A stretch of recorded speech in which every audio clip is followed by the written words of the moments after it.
My name is Jirka Novosad, and I'd like to welcome you to the next part of the golf business interviews.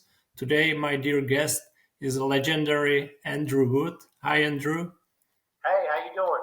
I'm fine. I'm calling from the Czech Republic to sunny Florida, but I'd like to ask you to introduce yourself to the Czech golf managers, golf secretaries, and all the staff who's working at the golf business in the Czech Republic. Sure. Well, I'm originally English, even if I don't sound it anymore. I came over to America when I was 18 to play golf, and I've been in the golf business for about 22 years. I'm the author of numerous books on golf, the Golf Marketing Bible, the Golf Sales Bible, the Golf Marketing Manual, how to sell memberships. I got about 11 books out on how to market in the golf industry. And I also have a company called Legendary Marketing. I've worked with around 3,000 golf courses and resorts in 23 different countries. Wow, cool. Well, I read a couple of your books. I spent quite a lot of money for your advice, but it always paid off. But the current situation in the world of golf is influenced by the virus, COVID-19. Can you tell us a bit about how is the situation in the U.S. market, country to country? Yeah, right now in the U.S. market, as of today, about half the courses are closed by state mandate, and about half the courses are open. So there are states where golf is still being played. Some of the big states, New York, New Jersey, California, it's shut down. It is still being played in Florida, although it's unclear. There's a new mandate to lock down the entire state, which starts tomorrow. But right now, golf's still being played locally, and I'm not sure whether or not it's going to be exempt. But about half the courses are officially closed and will be for the next 30 days at least. Are there any restrictions on number of people in the flight? Is it or twosomes, foursomes, or any other? No, not really. Everything's, there's obviously they're supposed to do social distancing, leave the rakes out, not putt out or raise the cup. But each state here is capable of doing its own rules. But from what I hear, the states that are playing golf are just leaving everybody alone, keep the clubhouse closed, and don't get too close to your playing partners. Yeah. How big you think the impact is going to be on the golf market in the U.S.? Well, I know in England they're saying that about 30% of the clubs will go into receivership, will go bankrupt. I think in the U.S. it won't be quite that many, but I think it's quite possible you'll see 15 to 20% of the clubs go bankrupt, which obviously is terrible for them, but may actually improve the overall health of the golf industry when we come out of this. Yeah, well, every crisis is a chance to maybe start something new or to learn something and become stronger on the experience. What's your advice to the golf managers and the golf clubs not to be in that 15% group in the US or 30% group in the UK to go bust? Well, I think the first thing you've got to do is everybody's working from home, everybody's online. I think you need to triple your efforts in communication.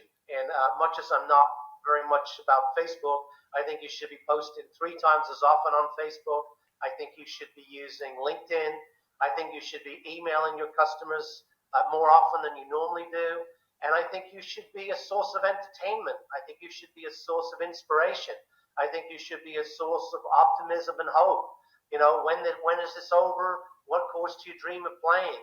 When it's over, where are you going to tee it up first to the Czech Republic?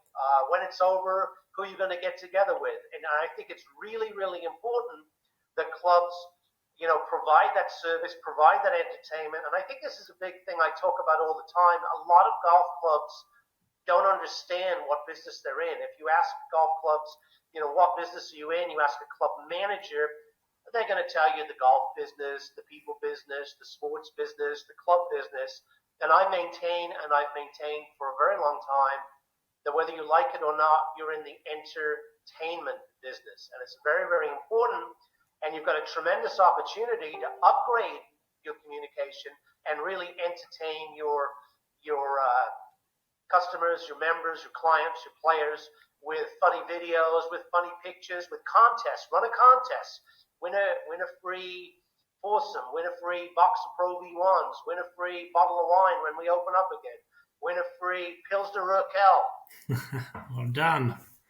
You've got some knowledge. You've been to Prague before. Am I right? It was a wonderful experience. Really enjoyed it. When you come next time, we need some of your knowledge.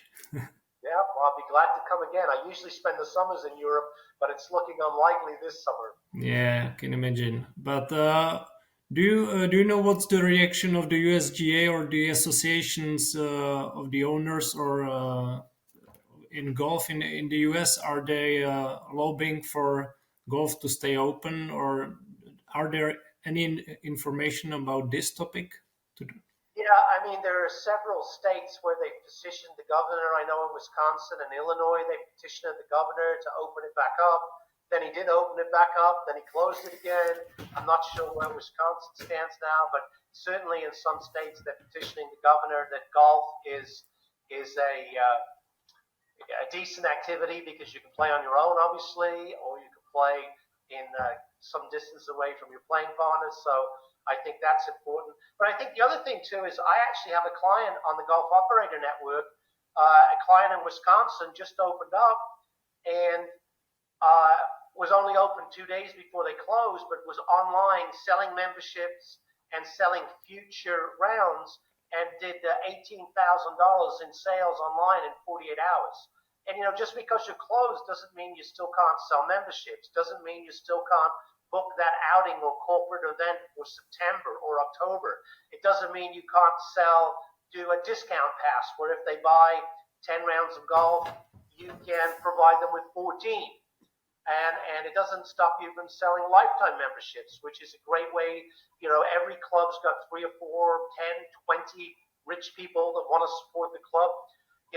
Sell a lifetime membership and generate 30,000, 40,000 euros in income to see you through the bad times by getting 1 or 2 or 4 people to buy a membership that's 10 times the cost of a typical year.